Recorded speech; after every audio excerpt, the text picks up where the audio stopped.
Hey, how's it going, everybody? If you would, from please like, comment, subscribe on the page or on the channel.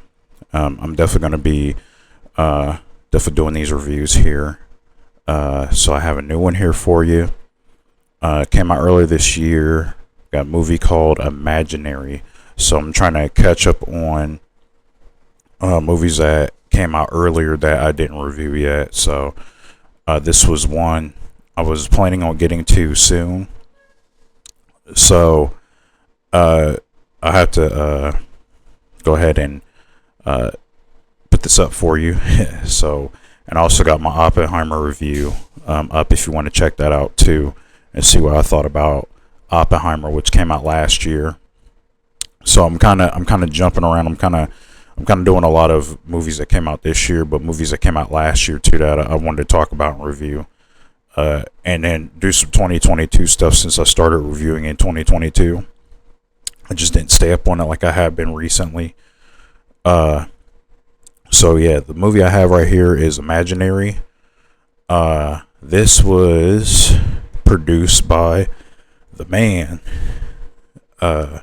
who works on a budget to turn over a huge profit, Jason Blumhouse. So this is this is from Blumhouse Studios. Y'all know them. They do really cheap, mostly horror films. They've done other films too, but they mostly do horror films. They did Megan, like you see here, Megan, Five Nights at Freddy's. They produced Get Out. Earlier they did. Did they? No, they did. I'm thinking that's Lionsgate. They did. I know Blumhouse's movies. So it was Five Nights at Freddy's, Megan. They did the Insidious movies. So like I said, Get Out. So they do a lot of like low budget. They work on a really low budget. Even their non-horror films like Jim and the Holograms, which did not pan out very well. That just wasn't a good movie. So we have, like I said, Imaginary, stars Dewanda Wise, and I think they gave her producer credit on this, if I'm not mistaken. Dewanda Wise. So yeah, she plays like she's the black lady right there. She's the stepmom, pretty much his family. And so this is an interracial couple. And they pretty much move into, like, this is basically, they move into this house that she grew up in. And she's basically trying to help raise these kids and stuff like that. Her dude's kids. And before you know it, it's a haunted bear, and there's this entity, or entity that's pretty much attached to this bear, and this girl, she has like an imaginary friend named Chauncey. So see the bear right there. All right, so this is actually directed by Jeff Wadlow, a director I'm not the biggest fan of. There's some other movies that just popped up on the trailer that I couldn't remember. I know pretty much a lot of movies that are directed by Blumhouse. But so yeah, I'm not the biggest fan of this director. I'm just gonna be honest. So he pretty much is like, Jeff Wadlow is basically like the flagship. He's the flagship director now of Blumhouse. And now I'm remembering the movies that he directed by them. He did not too long ago. He did Truth or Dare, which came out a few years ago. He did that Fantasy Island remake, which I did not like at all. So he did Kick Ass 2, which that was probably, I think, his most decent film. Even that had like some parts I was like, what the hell is this? So like, I don't know. He whenever I see his name on a project, because I saw this trailer, I wasn't really impressed by the trailer like that, and then when I saw his name was on it too, that was just kind of like a double red flag for me right there. Um, I just don't think he's a really good writer, and I don't think he's an average at best director because I don't know, man. I just feel like this movie drags uh for about over an hour. Now this movie's an hour and 45 minutes, but for about an hour and 15 minutes, I feel like this movie drags a lot. It really does. Like, and so they try to establish like uh kind of like character personalities and stuff like that. But it's just stuff like it's stuff I didn't really care about. Like it was just like I'm just kind of sitting there waiting. Like, okay, can we get this moving? Like it's just like I get like they're trying to develop characters, but it's just stuff that it's the most like basic tropey stuff. You know, the little girl with the imaginary friend, the stepmom who comes into the family and she's not accepted by the teenage daughter, the oldest daughter. She's rebellious against her because something happened to her mom. And she doesn't want to accept her she doesn't want to accept her as her stepmother, um and then you have the old lady that comes in, and she just gives like this.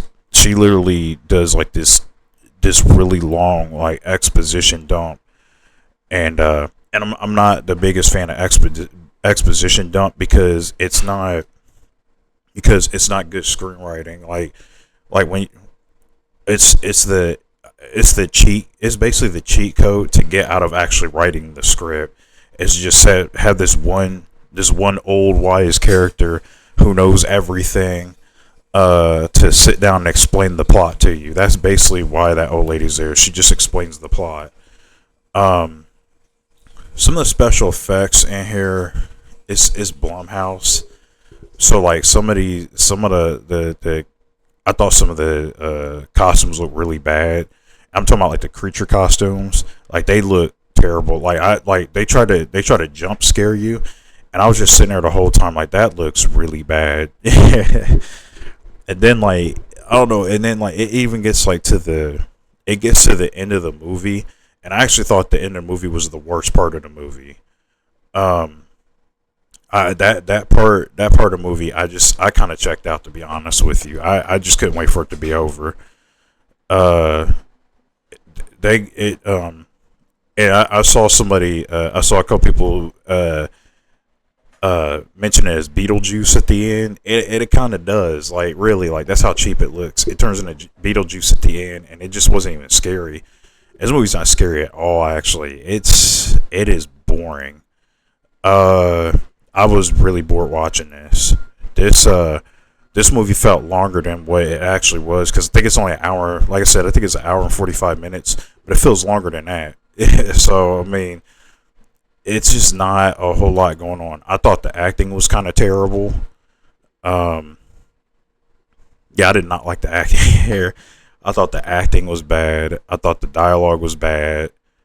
Uh, like really, like um you'll notice it within like after getting like a good 10-15 minutes into the movie. You'll just start noticing how bad the acting and the dialogue is from everybody. I think everybody in here is bad, and that's saying something. uh yeah, like I said, I mean people, and I hate the dog like directors and stuff like that, but people have like their list of like, your worst your worst directors, like, what's that guy that what's his name, Dennis Dugan or something like that. He does like the Happy Madison movies. People put him on there. People put Uwe Boll on there. Uwe Boll is a big one. People say Tyler Perry, you know what I'm saying, but like nobody really brings up Jeff Watlow, because I guess he just sort of slips under the cracks. But every time I see he's about to do a movie, I'm not ready for it. I'm not excited for it. Like Jeff Watlow's name, I just can't. I have a feeling it's not going to be good. And and I was right about this one. I don't think this is a good movie at all.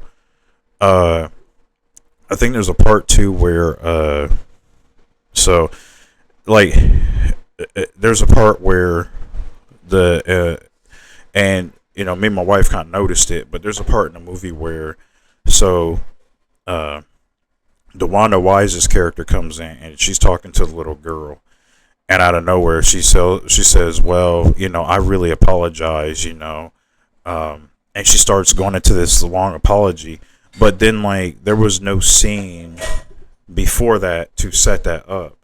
So you're sitting there confused watching her, like, what are you apologizing about? Like, what happened? Was there like missing footage before this came up? What's going on here? It's just stuff like that where it's just like really bad writing. Um, the part where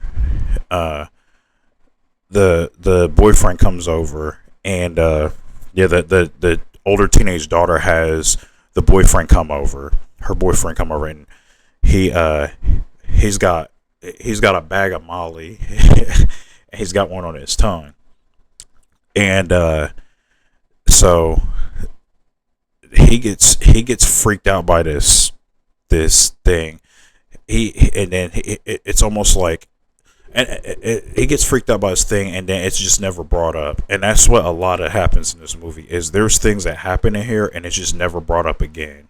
And it's a lot of times that happens in this, and that, I don't know, that just bugs me. I hate it when things happen in a movie and then characters just act like literally 5 minutes later the characters act like nothing happened. It's never mentioned, it's never brought up again, nothing like that. And this movie does that a lot. And did I mention the acting and the dialogue is bad? Oh, I think I did already mention that in a review. I just had to emphasize how bad this dialogue and this acting is. It is terrible. I don't really know too many of these actors in here. I don't know any of these actors in here, but I'm just gonna blame it all on Jeff Wadlow himself, because I just don't think he's a very good director or a very good writer. Sorry, this movie's something else, man. Yeah, I'm gonna say do not recommend on this one. This is a do not recommend. Stay away from this one. Do not even waste the hour and 45 minutes. I wasted that hour and 45 minutes, so you didn't have to. And if you've seen it, if you've already seen the movie, I feel sorry for you. So that was my review for Imaginary. Yeah, this is a low recommend. Or this is a do not recommend. Sorry, I didn't even say, I said low. This is a do not recommend. Just don't. Please. This is the Blumhouse movie where you just don't even bother. So that was my review for Imaginary 2024. Did you like this movie? Did you can comment. Hit me up in the comment section. Let me know if you thought this was good or you thought it was trash. But anyway, that's my review, and I'll see you on the next video. Peace.